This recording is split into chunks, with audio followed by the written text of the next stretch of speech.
This is the OTB Television Network, a service of Capital District Off-Track Betting.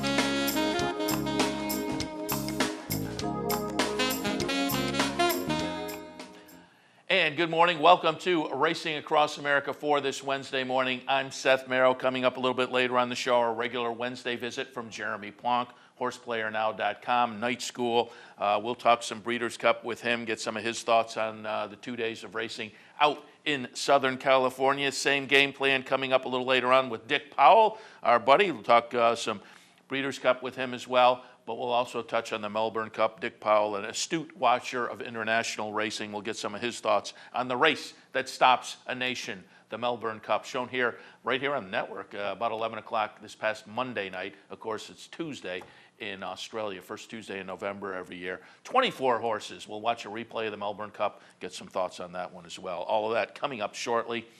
Some news from the past day or so. Betfair Hollywood begins its final meet tomorrow, Thursday. Things wrap up. We talked a little bit about it on Handicapper Support earlier, Anthony Mormino and I.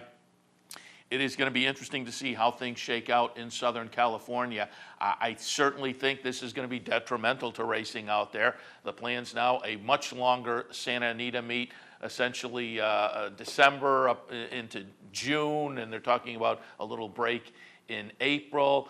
They will have a standard Del Mar summertime meet that'll be expanded a little bit. They'll have a late season Del Mar meet, Los Alamitos Fairplex, somehow perhaps getting into the mix. But the scenario, the scene out in Southern California changing drastically when this Hollywood Park meet ends. But the final meet out there begins tomorrow, Thursday. Hollywood Park opened in 1938, hosted the Breeders' Cup in 84, 87, and 97. Daily Racing Form article by Steve Anderson has some of the highlights from the Hollywood meet, particularly over the last 15 years. Luffy Pincay Jr. broke Bill Shoemaker's record for career victories in 1999. Lava Man won 3 Hollywood Gold Cups from 2005 to 2007. Zenyatta was stabled at Hollywood Park. So Hollywood Park, one of the iconic tracks really in the country when you think about it and the history involved with it. But times have changed, and the owners of the track have really been looking to close it down and develop the property now for a few years, as we noted on the earlier show. Same company that owned Bay Meadows up in Northern California. They raised that track some years ago, and then it sat as an undeveloped piece of property because the economy turned south right about the time they made the move. Timing-wise, it was good for Hollywood because Hollywood was still intact, and they stood back and said, let's keep racing there for the time being and wait for the economy to come back. That has happened now. And again, they have development plans for the property. Racing coming to a close after this Hollywood Park meet.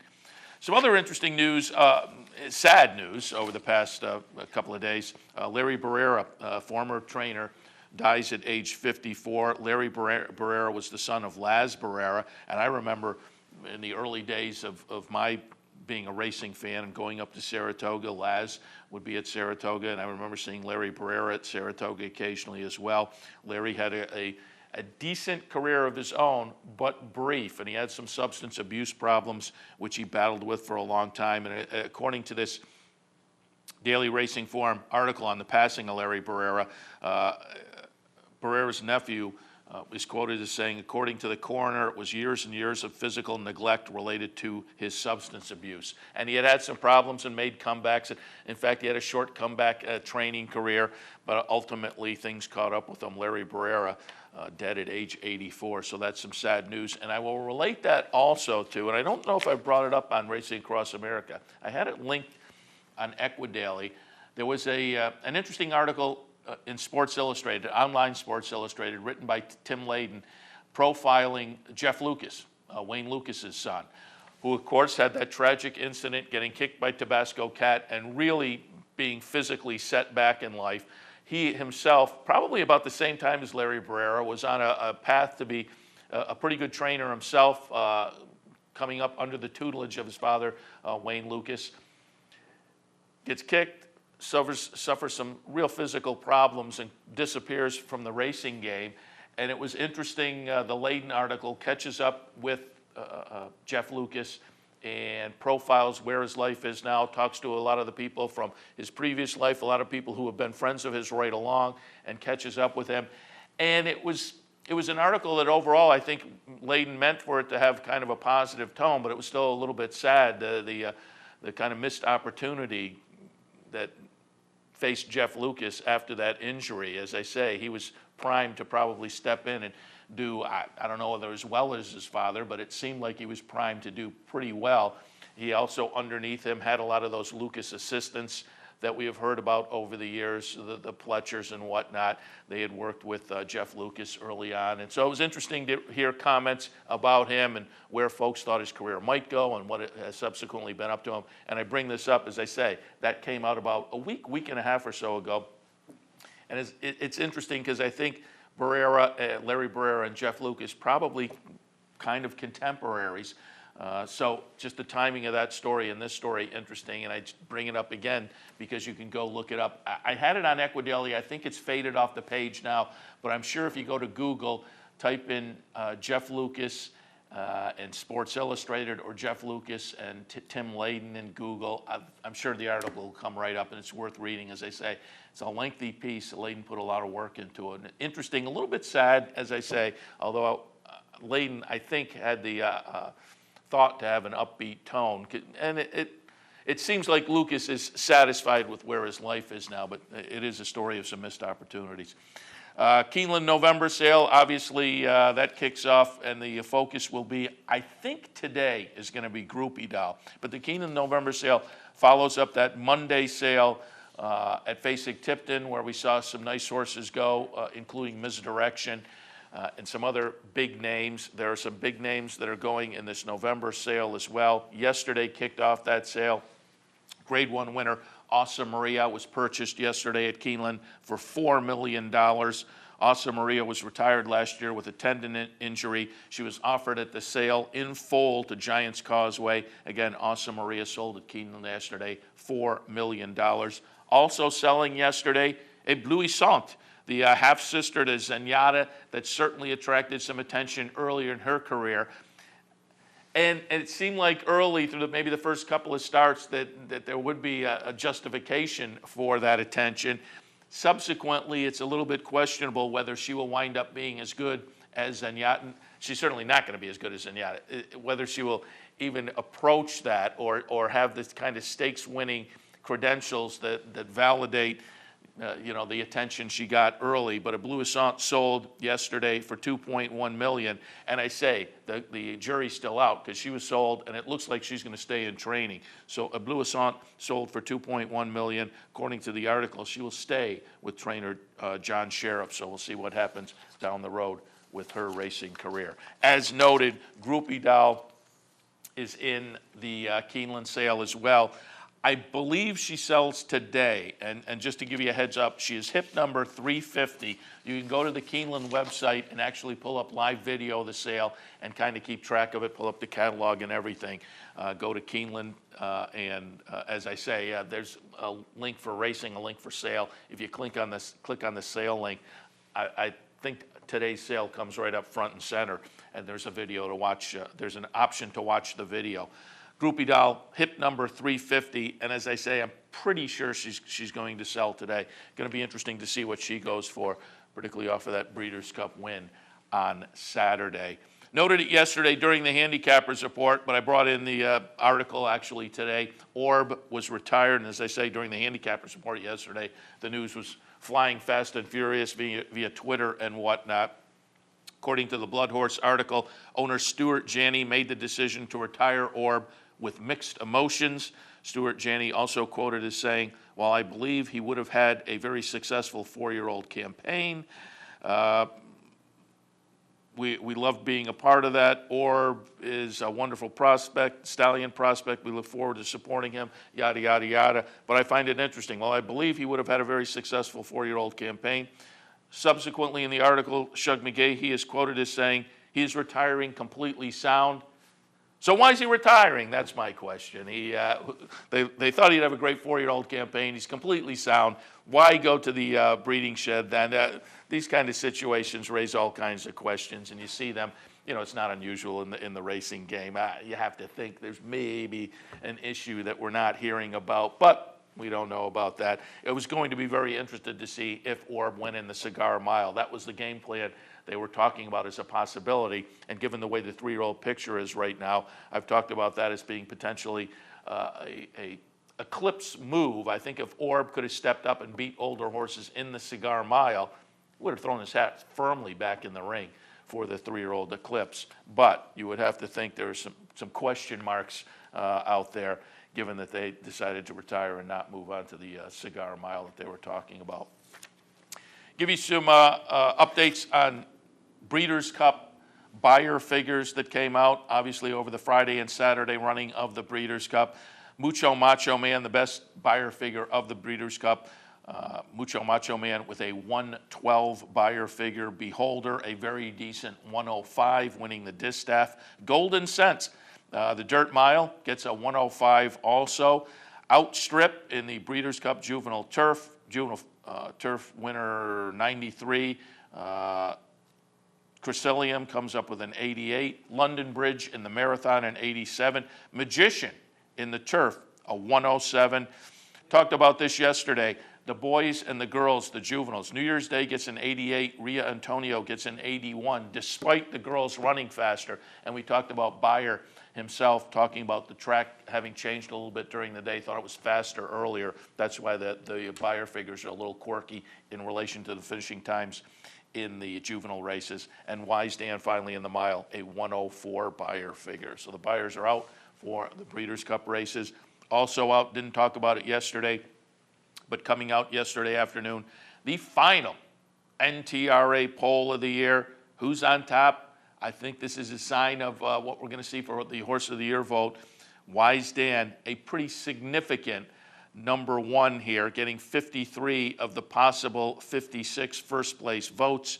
Wise Dan on top in the final poll. Mucho Macho Man number 2. Where's Game On Dude? It's been Game On Dude and Wise Dan for months now. Game On Dude, after the dud on Saturday, drops to number 5. The NTRA poll, Wise Dan, Mucho Macho Man, Beholder at number 3, Will Take Charge at number 4, which could signal where the 3-year-old Eclipse vote is going to fall. Game On Dude number 5, Princess of Silmar number 6, Groupie Doll, Dank pops into the mix, Royal Delta, and Misdirection getting in there at number 10. So there's your NTRA. Again, the final NTRA poll for 2013. All right, Misdirection number 10 on the poll, as noted.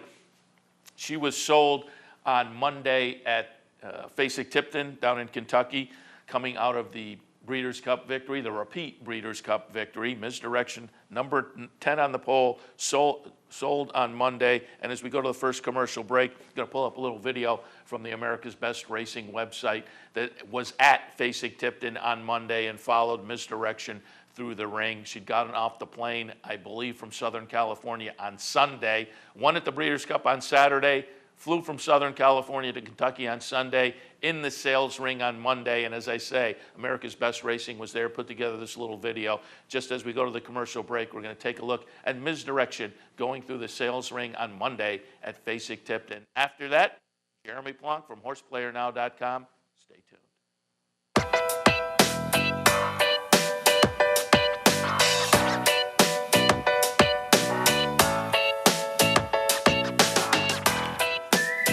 Misdirection is a special filly that we're very happy to have here at Fasig-Tipton.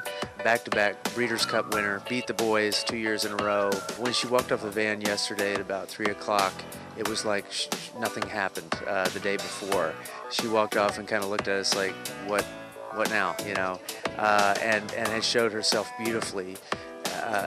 It's really incredible how she won the Breeders' Cup 2 days ago, and she's been unaffected physically and mentally by the experience. When we were in the paddock before the race, she started getting some attitude, and they had to take her in tight circles. And at that stage, I thought she's going to win the race because her ears were pricked, and she was thinking, bring it on. Misdirection has won it again. She ran her eyeballs out, and it was pretty special.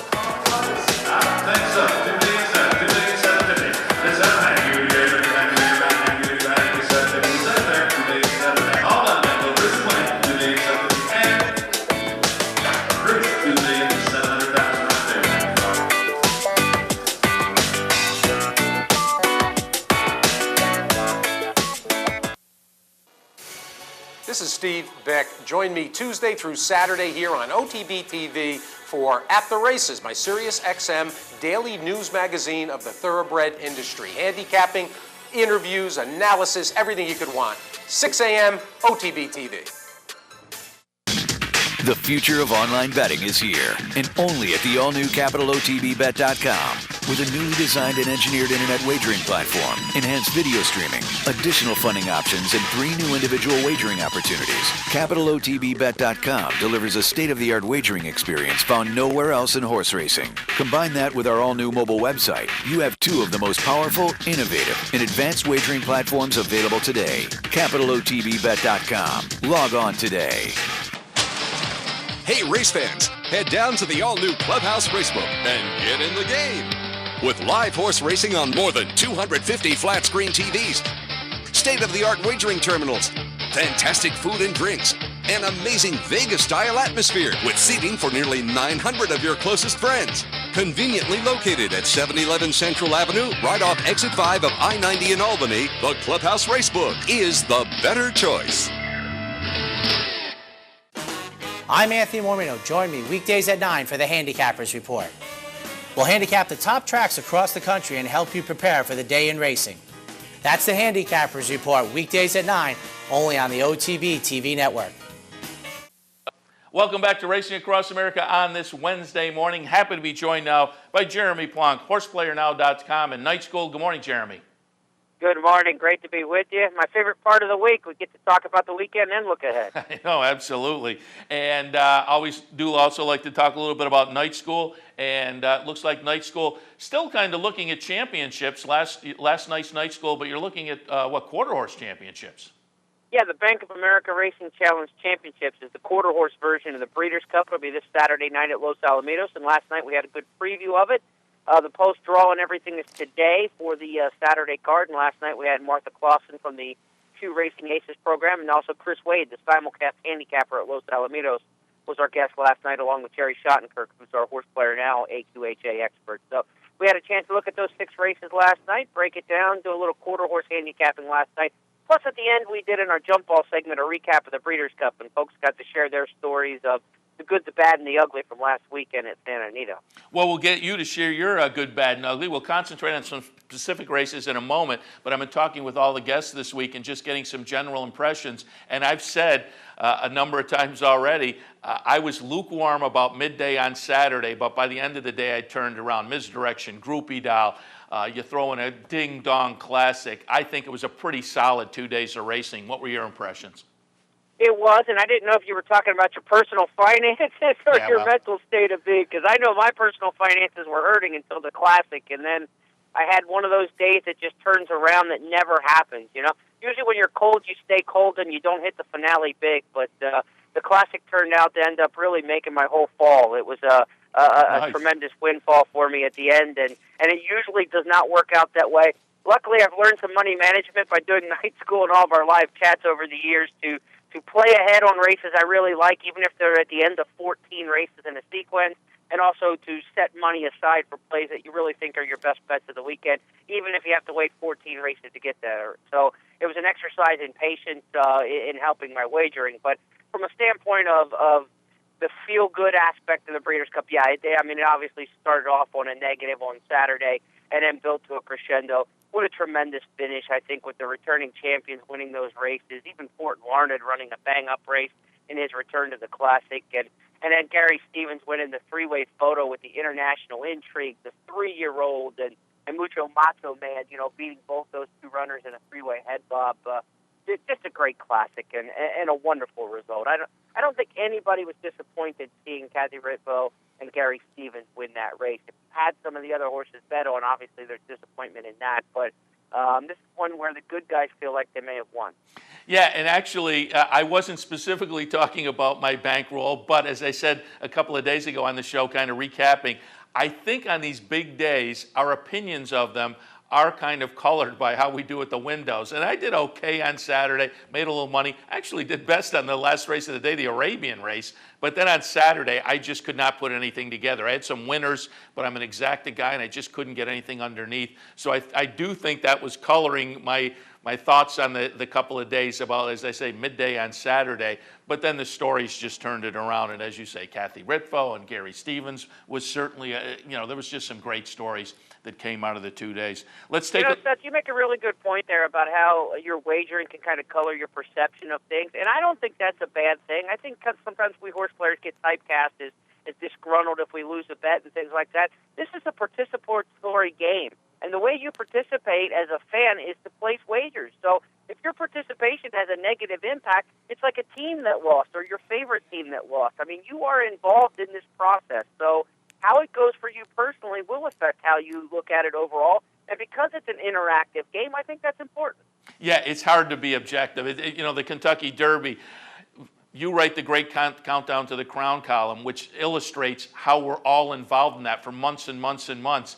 So if at the top of the stretch your horse is out of it already, it's hard to have a whole lot of excitement about that event. But luckily, I'm also tuned into a lot of the stories with the Equidaily website, and I plug in.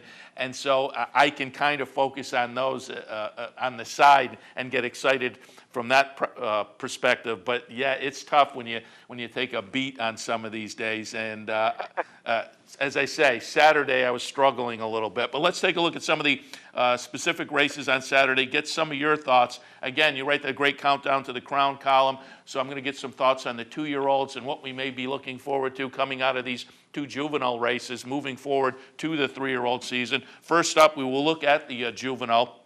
Watch the stretch run here. It is going to be number 4, New Year's Day. Slipping down on the inside and getting it done for Martin Garcia and Bob Baffert. Kind of the other Baffert in here as Tappet Rich was taking a lot of action. Havana, I think from the outside post, was a pretty solid second. I liked Strong Mandate, but again, from the 14 post, I thought the third place finish was okay. New Year's Day, however, winds up the winner. We're watching him scoot up the rail here and get it done. Your thoughts on the juvenile? Well, they came home in 27 seconds almost for the fourth quarter, and then 6:86 in the last 16. So you're looking at, the better part of 33 seconds, or for the last 5/16. I mean, they did not come home very fast. The New Year's Day was a beneficiary of saving some ground and the meltdown. But Havana and Strong Mandate were part of that, pretty hot pace and with difficult post positions to deal with. They're probably best of this race coming out of it. I think Havana and Strong Mandate are horses you probably feel a little bit better about their second and third place finishes given the pace than you do New Year's Day kind of falling into the wind. But, New Year's Day has, a little bit of a shot here to get some distance. He's out of a Dixie Union mare, Just Whistle Dixie, who got a little bit of ground. And by Street Cry, you figure this horse is going to be okay. And an April 22nd foal. So this is a late foal who probably shouldn't have been an early developing 2-year-old. So to win the Breeders' Cup Juvenile as an April 22nd foal, not a bad thing. And so New Year's Day is one to watch as we move forward. Very lightly raced campaign, hadn't run since Del Mar. So, that will benefit the horse as we turn to the 3-year-old season as well. I like to see a horse with 2 or 3 starts as a 2-year-old, but not over-raced and not one of those too late of bloomers. So as far as the pattern goes, I think New Year's Day is a horse that will be well equipped for the 3-year-old year. Now we just need to see if he'll develop. And let me ask you where you might tilt if you were making an eclipse vote in the 2-year-old category, because I think it's tough for me to pull the trigger on a horse with a couple of maiden starts and a Grade 1, even with the Grade 1 being the Breeders' Cup. I think that's where voters will tilt. But let me ask you a little bit later in the season, if Honor Code comes back and wins the Remsen, is he a legitimate candidate? Oh, I think so. Yeah, I think Honor Code could win it with the Remsen. I don't think the Breeders' Cup has to be the be-all, end-all, but many times that it is.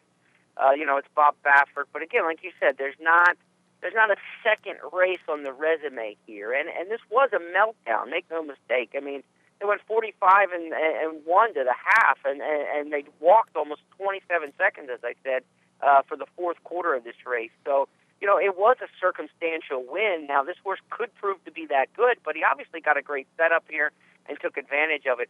The surprising thing is that more horses didn't take advantage of it from the back of the pack here, which tells me this may not have been a very good juvenile. There should have been more horses running on at the end that simply weren't. So I think it's open. I think it's open for a horse that you're talking about there to come along in the Remsen and possibly make a little bit of late noise. That's not out of the question. I think Havana and Strong Mandate both have good credentials with their wins in New York prior, and neither one, disparaged himself at all in this race. Gary Stevens had quite a few rides here in the Breeders' Cup where he really tried to attack at the top of the stretch and blow the race open. It worked on Mucho Macho Man as they held on, but it didn't work with Havana, and maybe they moved just a little too soon because I think Havana probably was best in this race. Yeah, and on the resumes, he's probably would be the direction I would tilt in now. But as you say, and I think a lot of the voters just give so much weight to these Breeders' Cup races.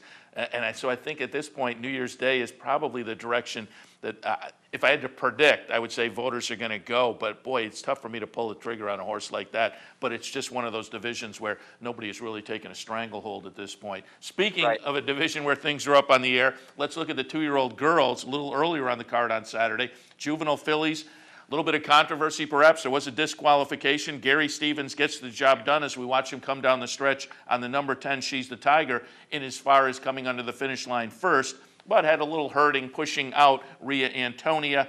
And it was one of those where when I saw the head-on shot, if I was a steward, I probably tilted 60-40 in the direction that they went. I probably would have taken the horse down. Not with a strong conviction, but I had no real complaint about it. But Ria Antonio is elevated to the win. Had Tony Kalo from Finger Lakes, the announcer up there, he's a regular visitor with us on Tuesdays, and I asked, and he said there was quite a bit of excitement at Finger Lakes on Saturdays. You can imagine with Jeremiah Engelhart being based up there. So a nice Finger Lakes connection for the Breeders' Cup victory in the juvenile fillies. But your thoughts? Well, I was like you. I was watching the race and the replays, and as it was proceeding, and I was kind of like you, that 60-40, that the horse probably should come down. Then you start thinking and try to put your mind in the steward's chair, and you say, here She's a Tiger, California-based Hall of Fame jockey Gary Stevens. He's led all the way, done all the dirty work, and the filly hangs on the win by a nose. Gary's whipping right-handed. He's trying to do what he can to keep her from bearing out. And are we going to take this one down for a Finger Lakes-based connections? And so for the California stewards to make that call, I was kind of thinking they may homer it and keep the West Coast filly up there with Stevens aboard. So a little bit to their credit, I think they did what was right. It was a very slight call, but like you said, 60-40, I kind of lean that direction as well, that she should have come down. Now, the fact that they suspended Gary Stevens, which I've heard for 3 days afterwards for the infraction, I think is absolutely preposterous. You've got a filly who's tired on the front end in a two-turn race. She's getting out. He's whipping right-handed, and it's a slight nudge. I mean, I can't see that you take the rider down for anything there. You may take the horse down because it may have cost the placings because Rio Antonio only got beat a nose. But to suspend Stevens in the aftermath, I think, is crazy. I thought exactly the same thing when I read the article. It seemed like, boy, that doesn't seem like really a jockey kind of suspension situation to me as well. Bring up Ria Antonio one more time just because Jeremiah Engelhart said probably base this one down at Aqueduct in the winter and try to take the Princess of Silmar trip to the Oaks. But then the owner said, the owner with some stars in the eyes maybe, owner looking Kentucky Derby. That may be shooting a little bit. Well, yeah, I mean, this was not a classic kind of Breeders' Cup juvenile fillies. I mean, She's a Tiger's nice, but she's not Beholder. She's not Sweet Catamine. She's not half-bridled. She's not one of those just traditional West Coast juvenile fillies who wins the Breeders' Cup juvenile fillies out there who was fantastic. I mean, this was a filly who was a little bit questionable, a lot questionable on distance coming into the race. And frankly, I don't think there was a whole lot behind these fillies. Untappable from Kentucky proved not to be that much. And Artemis Agritera, you've got a New York bred who won the big race in New York coming into it. So I don't think this was a great crop of 2-year-old fillies. And although the time came back better than the boys, I think that's awful lofty goal, thinking Rio Antonio as a Derby horse. Yeah, when I read that, I thought, boy, I'm going to be interested to see how that shakes out in the next You got few him a months. Mr. Greeley mare, so I think this mile on the 16th is probably right up her wheelhouse. Anything further would be a little bit of a stretch. Yeah, you might not be able to blame them in the blush of the victory, but I think cooler heads will prevail as we move along. Let's take a look. Obviously, want to get your opinions on the big race of the weekend, the Classic. We talked a little bit about it earlier, but we'll watch the stretch run here. One more, an absolute ding-dong battle coming down the lane. I completely discounted Declaration of War. I think that's a tough move coming European turf to our dirt. But boy, Declaration of War was right in the mix. The number 5 horse, number 10, Will Take Charge, just misses in the photo. And NBC was really setting themselves up for a bad moment here because they called it Mucho Macho Man right from the wire and just never wavered. And it was very close with Will Take Charge under the wire. We watched him just come under the wire there. Mucho Macho Man gets it done. Your thoughts on the Classic? Well, I thought watching it live that it was clear Mucho Macho Man was the winner, and I was more worried about who finished second, Will Take Charge or Declaration of War. I thought the photo for second was going to be closer watching it in real time. But then, as you said, as it kept going further and further and they slowed it down and watched it, then it became, a question of who was the winner of the race. And for 3 horses to finish a nose and a head apart after a mile and a quarter, in 2 minutes and 3, a half decent time for these horses. And it was a tremendous race. I mean, it's exactly what you want to see in the Breeders' Cup Classic. And for Declaration of War to sit a length and a half off the opening half mile in 46-1, that was so un-European. You knew right away going down the backstretch this was not your typical Euro in the Classic that was going to be overmatched on dirt and not handling the dirt. I mean, the fact that horse was in the race from the beginning really struck fear into, horse players who had horses in front of them because you knew he'd probably come with a pretty good finish, and he did finish fairly well. Had he finished with tremendous flair, he probably would have been the winner of the race. I think Declaration of War maybe hung a little bit. He hung maybe too close to that fast pace early on and didn't quite finish with the same flair. But, he was a clear-cut third in this race, 3 lengths back to Fort Larned, who ran a pretty good one on the lead again this year. And this was a good Classic. I thought it was a really good Classic field, top to bottom. For this time of year, the 2 right 3-year-olds were there. Obviously, we know now Orb has been off since May, and there's something going on with him. The 2 best 3-year-olds in the game right now were Will Take Charge and Moreno coming into the Classic. They were both there. You had the European influence with Planchor, twice placed in Dubai World Cup. Declaration of War proved to be a very salty Euro. This was a very good addition to the Classic, and Game On Dude once again proved that on the big days he's just not trustworthy. And I've bounced around on Game On Dude for 3 years now, deciding whether or not he's a great horse or just a horse who runs great when he gets his own way. And I admitted after the race at Del Mar that maybe I was wrong about the horse, and he was better than I thought. Then he comes back in the Classic and runs the kind of race that you just expected from him from a cynical standpoint. He needs to lead. He needs things his own way, and he's just the kind of horse that if he doesn't get it, he's not going to fire. And a ninth beaten almost 9 lengths here today or on Saturday it really tarnishes the reputation of Game On Dude. Yeah, it seems like the buzz over the past few days was that he was exposed a little bit by repeating with a bad performance in the Classic. And, you talked about the 3-year-olds. 3-year-old Eclipse now. Does it go to Will Take Charge? A horse that fizzled like he did in the Triple Crown races, it's hard to believe, but it seems like by default, off of that near miss in the Classic, Will Take Charge is kind of taking the lead in the division. Yeah, and I think he probably will come into it and win the title. Had he not won the Rebel, we forget that the Rebel was a big race, a $500,000 Grade 2 race. I mean, on the equivalent level of a Fountain of Youth, on the road to the Triple Crown now. And so, and the Rebels just had a tremendous success. I mean, this race is close to becoming a Grade 1. They won't make it a Grade 1 as a prep for the Grade 1 Arkansas Derby, but in terms of what the Rebel has produced in the last decade, this race is every bit a Grade 1 based on other 3-year-old preps to the Triple Crown in terms of its horse's success after the Rebel Stakes. So that Rebel win is actually going to carry a lot more weight to me now, as this horse just didn't kind of get good at the end of the year. yes, he tanked in the Triple Crown. He did not run well. But maybe if Verrazano doesn't stall him off at the top of the stretch, that trouble trip in the Kentucky Derby, if he runs third in the Derby, I don't think anybody questions it whatsoever right now that he would be the 3-year-old champion.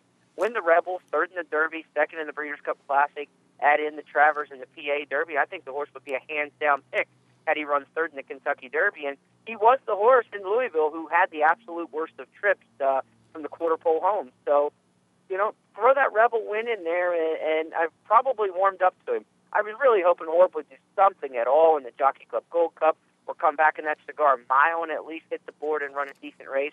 But now with his premature retirement, really, I don't have any allegiance to Orb anymore in terms of thinking the title is his to take. And I think probably will take charge. Went ahead and took charge. Yeah, I thought Orb was still going to be alive if he could have won the Cigar Mile, but it seems like an absolute long shot for him now. As I say, it seems to be tilting in the favor of Will Take Charge. You make a great point about the Rebel, and the Rebel, just looking back, Will Take Charge wins. Oxbow runs second, so that flatters him as well. So I think maybe we can hang our hat on that a little bit as an early season victory, as you say. Let's touch on just a couple more topics before we let you go. How about Gary Stevens and Mike Smith? Well, the old guys keep doing it, I mean, you expect these young guys to come along and take over the sport, but on racing's big days, Smith and Stevens are still as good as it gets. They're money riders, and Gary had kind of a rough Breeders' Cup in spots, and then just absolutely superstardom in others. I mean, he moved too soon on a couple horses that got nailed at the wire. He had the DQ and the Juvenile Fillies, but he won the two big ones with Beholder and with Mucho Macho Man, and I thought his ride on Mucho Macho Man was brilliant. I mean, that's what he had to do from that free wide path as he got hung wide on the turn, and it's a big horse who you don't want down inside of other runners, so he tried to break the race open and get the jump on the European free wide on the turn. He opened up a little bit of a lead, and it was enough to hold on as Will Take Charge then from the back of the pack couldn't quite get him. Stevens was masterful. Smith was absolutely incredible. I mean, just almost every ride Mike Smith gives you is flawless, and when the money is on the line, there are no two better riders in the last decade or two than those two guys, and they're right up there with the Jerry Baileys and the top jockeys of the modern era. And that's not saying anything that fans don't already know, but we certainly got another taste of that this weekend. Yeah, and again, the two of them were another one of the good stories that wrapped up the 2 days of racing and made it special for me. And finally, Jeremy, before we let you go, just get some thoughts on the distaff. For me, that was part of what led to my disappointment by about midday on Saturday, because I was really anticipating a great distaff. And this is not to take a thing away from Beholder, who was very, very good. I tip my cap to her. But we were hoping for, under the wire, a nice head bob between Royal Delta, Princess of Silmar, and Beholder. It didn't turn out that way. A little bit of a disappointment for me, but your thoughts on the distaff? You never want to find a horse changing the preparation into a big race and really lean on them. And for Princess of Silmar, the connections all year said that the Beldame was going to be it, and that was it for her. And she was trained that way, to run a magnificent race in the Beldame. She laid it all on the line, and then horses just don't recoil. You just don't hit the reset button and get them back to a championship level if that's not what you've been building towards. And so for her to be re-aimed then at the distaff was poor management on the part of Ed Stanko, the owner, and maybe a little bit of zeal of trying to go out. If they wanted to run in the Breeders' Cup distaff, the lesson learned would be to prepare her towards the distaff for the second half of the year and build towards that. He got a lot of credit as a sportsman for doing the sporting thing and trying to go out there and win a championship and things like that. But if part of being sporting and running a championship program is having a solid plan, and I think changing that plan midstream really affected that filly. She's much better than what she showed, and all of her connections are much better than what I'm saying. I'm not railing on them per se. I'm just saying that if the plan had been different, a different Princess of Silmar probably would have shown up. And as for Royal Delta, I mean, sometimes great horses and mares are just finished running, and maybe the performance she turned in just kind of signifies that she's hit her top now and she's ready to move on and become a broodmare. It happens to a lot of the great ones, most all of them, and she's been phenomenal, but that effort was just not up to her par and not the way she normally runs. And for all the talk of a tremendous speed bias, she was the one filly who just backed out of it on Friday at Santa Anita. So if there was a speed bias in a conveyor belt, it didn't carry one of the greatest fillies we've seen in the last decade. So her performance may even be worse than it looks on paper, if indeed the speed bias was as strong as many suspect. Yeah, as I say, that one was a little bit disappointing. Again, Beholder, very impressive, though. All right, Jeremy, we appreciate the thoughts on the Breeders' Cup. We've been talking about it all week and getting some various opinions on that. The Clips implications coming out of the race. So, again, appreciate the visit, and we'll talk to you next week. All right, Seth, always great to be with you. Thanks. Thanks a lot. Jeremy Plonk, horseplayernow.com and Night School. We'll take our next break. When we come back, our buddy Dick Powell will talk a little Melbourne Cup. But we'll also get his thoughts on the Breeders' Cup as well. Stay tuned. Fascinated by the world of horse racing? Interested in honing your handicapping skills? Class is in session. Night School, Monday nights. Easy to access online. It's free, interactive, and informative for the casual and serious race fan. Horse Player Now Buzz. Live horses to watch emailed to you daily. Our eyes, your prize. Night School in the Buzz. Visit horseplayernow.com for details. Each morning on the OTB TV network, you get the very best in horse racing programming. Weekdays begin with the Handicappers Report, where professional handicappers share their selections and analysis of the day's racing. Followed by Racing Across America, a daily conversation with racing personalities from around the country. Saturdays include Down the Stretch, where Mark Cassano speaks with the biggest names in racing. And Sunday mornings, it's Loose on the Lead, where Steve Bick and I offer news and a unique lineup of weekly guests. All here on the OTB TV network. The Capital OTB Handicapping Challenge Series is back. That's right, the 2013 Capital OTB Handicapping Challenge Series is back, and it's your chance to win thousands in cash and prizes, and a seat at the 2014 National Handicapping Championship in Las Vegas. This month's contest is Wager Wars. So sign up today online at capitalotb.com or stop in at the Clubhouse Racebook. And don't forget our Showviver series, Capital OTB's online handicapping contest. Welcome back to Racing Across America. Happy to be joined now by Dick Powell. Dick, good morning. Good morning, Seth. Stayed up late the other night, but feel good today. Yeah, it was. We were all up late because it's the race that stops the nation, but they have the Melbourne Cup on the network here, Capital OTB TV. It's always fun to watch. 24 horses, cavalry charge. We'll take a look in just a minute, but I do want to remind people you can find Dick's weekly column on brisnet.com every Friday. And can you give us a preview? Will there be Breeders' Cup and Melbourne Cup conversation? Oh, yeah. Some weeks I write the column and I'm sitting there kind of devising something to write about. This week, no problem. Yeah, absolutely. It was a matter great... of what I'm not going to put in there. More than enough to write about this week. Yeah, it was certainly a big week in the United States and internationally as well. And we'll start things out with that international flavor. You're a guy who pays plenty of attention to international races. You've made visits to the Melbourne Cup in the past, so I wanted to get some of your thoughts. Give us a chance to watch it and show the viewers. We are going to pick up the Melbourne Cup as they turn into the stretch. And when we pick it up, the eventual winner, Fiorente, is in dark silks and a dark cap. As they come around the turn, he'll be about fourth from the outside. Red Cadeau, the eventual runner-up, will be in the middle of the front line of runners. He's in light blue with a red cap. It almost looks like Ramsey silk. So again, in a moment, they'll make that final turn into the stretch. Red Cadeau about the middle with the red cap, and Fiorente on the dark silks, about fourth from the outside, just about right about here. Fourth from the outside there is the eventual winner. Cavalry Charge turning it into the stretch. And Dick, what I love about the Melbourne Cup, Fiorente, in America they need the 6 weeks, the 8 weeks between starts. Fiorente comes out of the Cox Plate about 10 days ago, 10 days before the race. October 5th, he was in the Turnbull. We have a couple of horses who are coming out of the Lexus and the McKinnon only last Saturday. That's a lot of fun, but after 2 miles, we're watching him come down the stretch. It is Fiorente getting the first Melbourne Cup win for one of Australia's top trainers, Gay Waterhouse. Your thoughts on the Melbourne Cup? Well, the amazing human interest stories in this race were remarkable. Now, the winner and the top 5 were all European bred, or they all started their careers racing in Europe, and the Australians are very worried about this trend that's emerged the last 4 or 5 years where the international shippers are just taking over this race. Now, this one had been bought by Australian interests and was trained by Gay the last couple of years, but if you you go far enough back, you see Ryan Moore, Kieran Fallon as riders when he was racing in Longchamp and the pre-Royal Oak races like that. So Fiorente was the favorite. On track 7-1, but when they do 7-1, that means the horse is going to pay $14. They don't do the 6-1 times 2 plus 2. They just give you the straight odds. It includes the stake.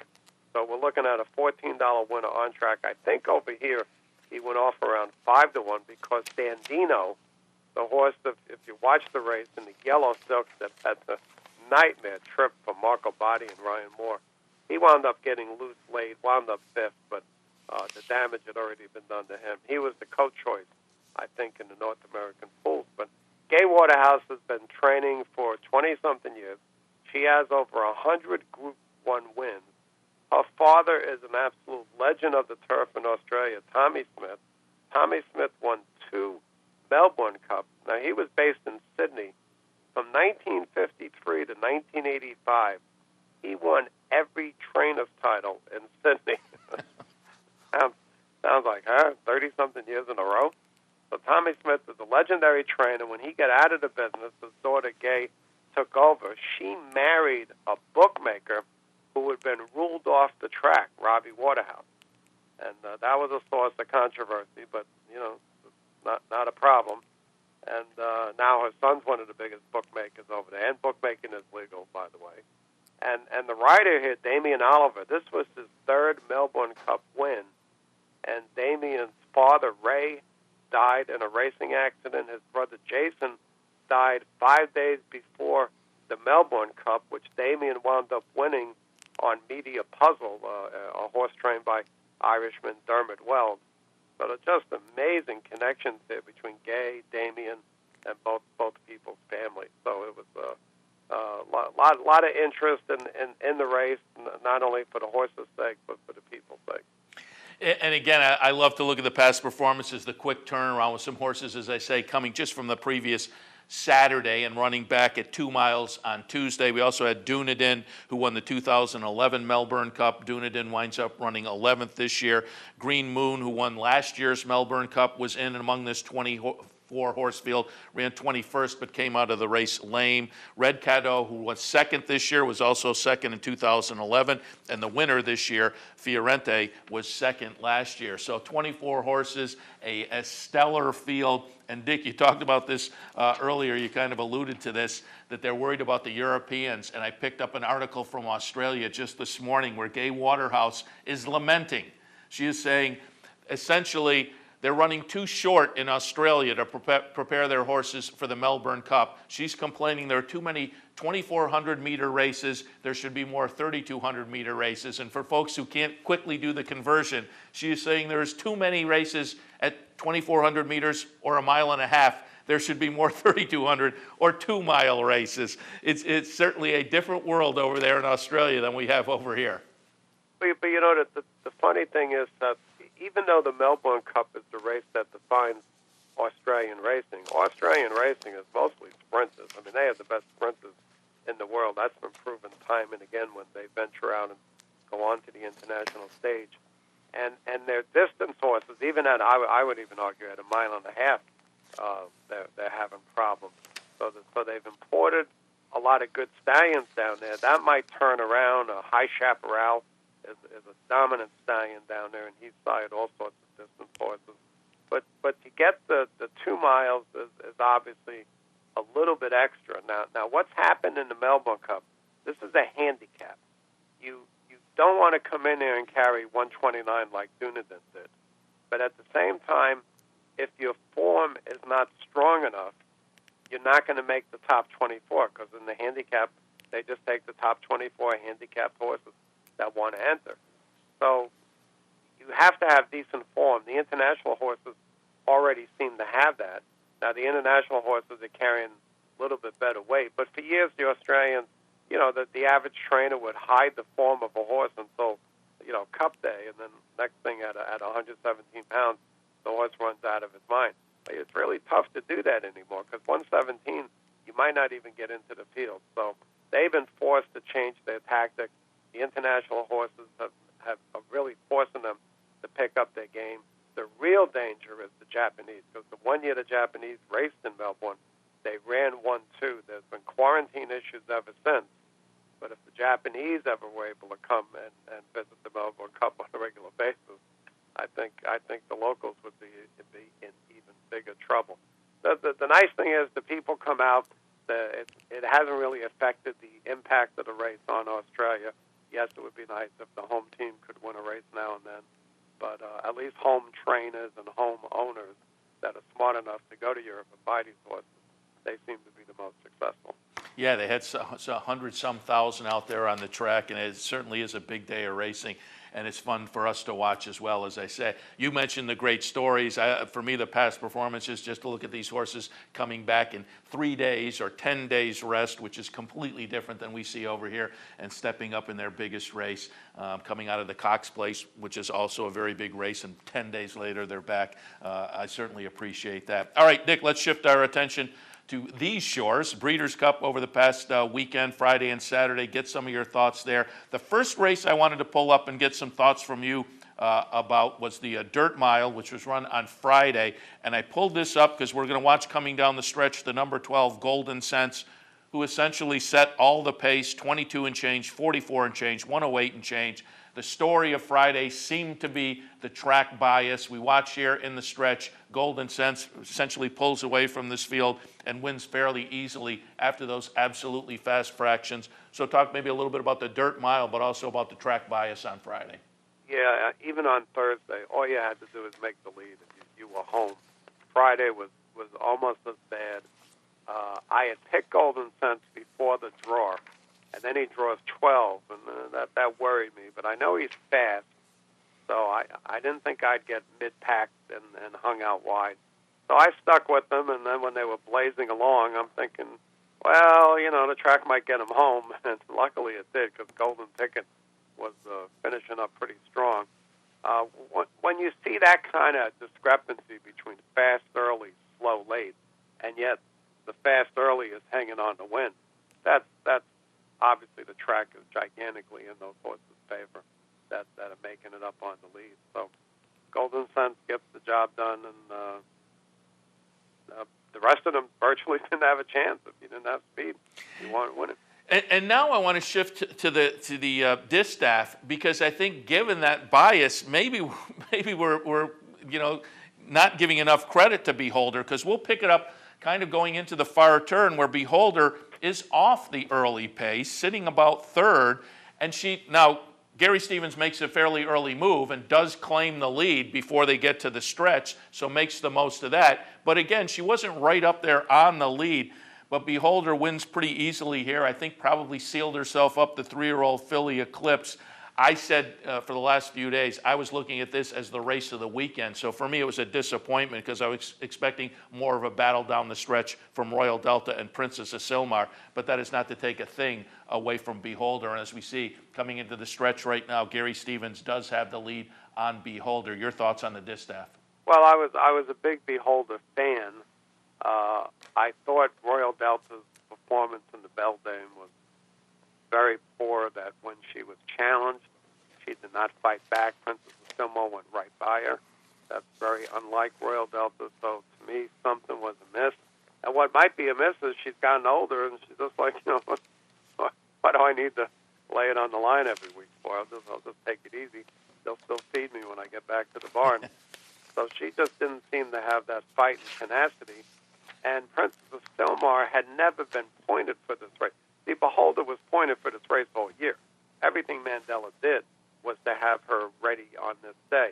I get that Andy Harrington workout report, the Bristol's National Clocker report, and his visual descriptions of Beholder's workouts were every bit as good as Zenyatta's workouts. I mean, she was just working A minus. I mean, stuff you just don't see.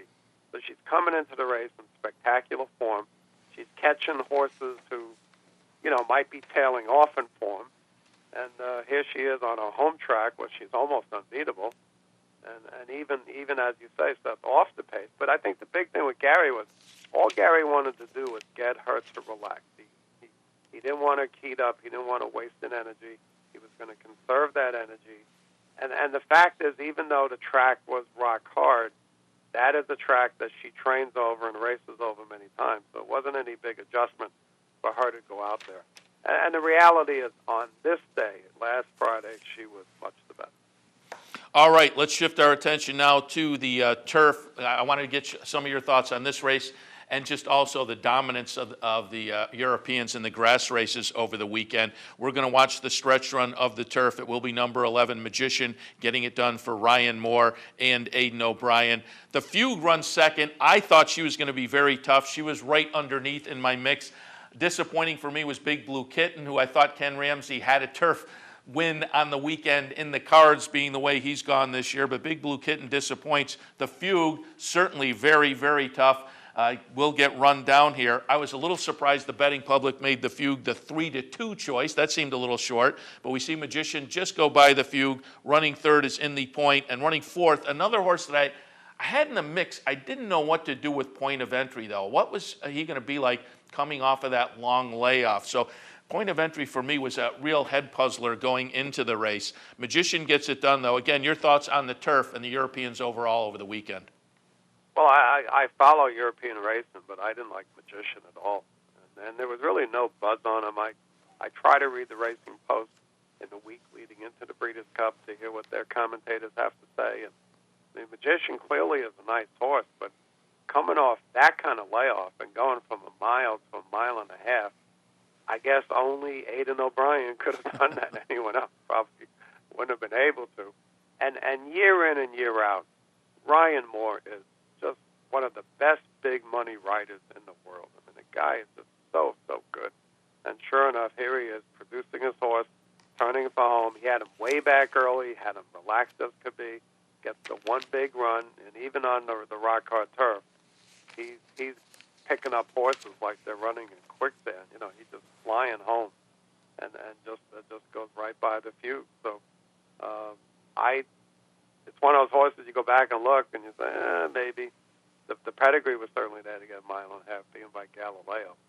But that was, to me, that was a big shock. And if you got 12-1, I think you got robbed. You should have got 20-1. And the flip side of that is, I agree. Coming off that St. James's Palace, where threw in kind of a clunker, long layoff, would have been tough to go with Magician. But Dank, again, it's Ryan Moore, this time for Sir Michael Studi. But Dank lived up to the 3-2 favoritism. She looked absolutely solid to me coming off of that Beverly D win. Yeah, she was tremendous. And Stout has come, you know, he had Conduit win 2 runnings at a turf, and he's another guy. On the big days, he produces his horses. And he had this one pointed, because unless she was going to go on and take on the boys, there's nothing over there really for her at big money. So she's pointed for this race, and I didn't use her. I can't explain why. I just didn't go with her. And when she was like turning for home, I was like, oh boy, I'm in trouble. Yeah, she was very, very impressive. And finally, Dick, let me just get your thoughts on Wise Dan. America finally gets a turf victory. Wise Dan, Jose Lezcano jumps in and substitutes for the injured John Velasquez. Very impressive victory for Wise Dan. And given what shook out over the rest of the weekend, Horse of the Year? I don't know. I pay as little attention to those type issues as I can. He's clearly a terrific horse. I think his Woodbine Mile was his best race, probably his best race ever. The last race was just such a fluke that not only does the race come off the turf and run on a synthetic, but it's a synthetic track that has standing water on it. So, you know, the fact that he got beat by the front end horse that day was not a shock. Charlie might have gone 0 for Keeneland, but he knows how to get this horse ready for a big race. And he produced them once again. These trainers on the big day, they produced their horses in 100% form, and Jose got them home. And it was shocking with Johnny going down on Saturday. That was very, very upsetting. Yeah, that's too bad, and we wish him certainly the best as well. And Dick, I got to wrap up a credit where credit is due. Speaking of the standing water on the Keeneland surface, a topic you've mentioned in your column many times. I'm behind it. I think we got to make a push for this. They got to get off fast only for these synthetic surfaces because they clearly change when they get a lot of water on them. Yeah, that was a real exception that the vertical drainage system hadn't gotten the water off the top of the track, but they're very, very different tracks.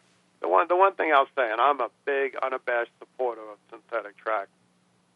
All these complaints about the weekend track.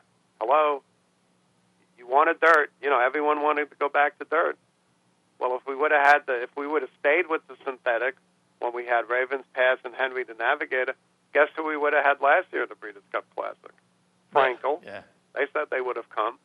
And here we have two horses break down. Central Intelligence, I don't think he's been put down. And then Johnny's filly goes down in just a heap. Johnny gets hurt bad. And that track was rock hard. And to me, rock hard tracks are dangerous. They should not be allowed to get rock hard. And that's maintenance of the track. The weather's consistent. You can't blame weather. The weather's consistent. And yet it shows up on a big day and the track is rock hard and it's dangerous. And I don't want to see a horse break down any day, but on racing championship day, that's not good for our sport, who many people don't like to begin with. And they see stuff like that and they'll never like racing.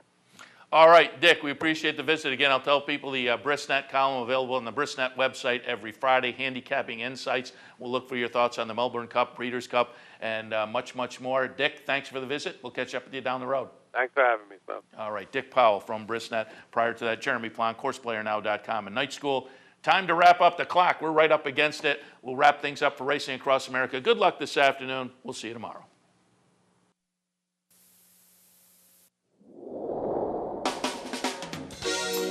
You're watching OTB TV, a service of Capital Off-Track Betting.